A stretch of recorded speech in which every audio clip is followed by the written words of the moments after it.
Баршаңызға сәлем достар, менің арнама қош келдіңіздер. Бүгін біз сіздермен үйде бар заттармен осындай өте жұмсақ әрі дәмді қолдың нанын бірге жасайтын боламыз. Ол үшін ыдысымызға жылы сүтімізді және жылы суымызды құйып аламыз. Тек суға елесеңіздер де болады. Мен сүтпен араластырдым және оған тұзымызды, қантымызды салып, тұзымыз бен қантымыз ерігенше жақсылап араластыратын боламыз. Әбден араластырған соң үстіне сұйық майымызды құятын боламыз. Сұйық майымыздың кішкене бөлігін алып қалатын боламыз. Бұл бізге артынанға керек болады. Тағы бір араластырып, үстіне алдын ала електен өткізілген ұнымызды аз-аздан сала отырып нанымызды илейміз. Сондай-ақ осы уақытта дрожжыңызды салып, ұныңызбен араластырып жіберсеңіз болады. Қажетті заттардың толық мөлшерімен описанияға қалдырдым. Бұл жерде сіздер ұнды 50 граммға сәл аз немесе сәл көп салуларыңыз мүмкін, ұныңызға байланысты. Мен көбіне осылай сұйық болып тұрған кезінде шанышқыны немесе қасықтың көмегімен осылай қоюланғанша араластырып аламын.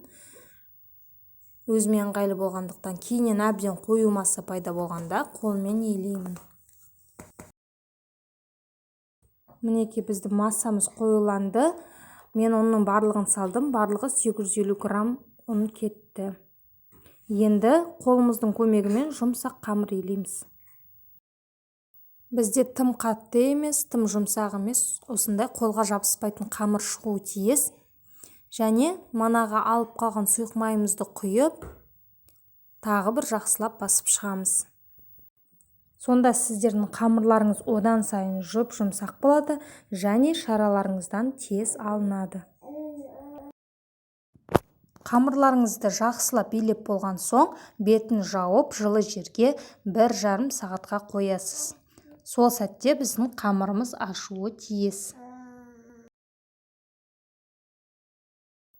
Мінеки біздің қамырымыз көтерілді, өте жұмсақ, әрі көріп тұрғандарыңыздай шарадан оңай алынады.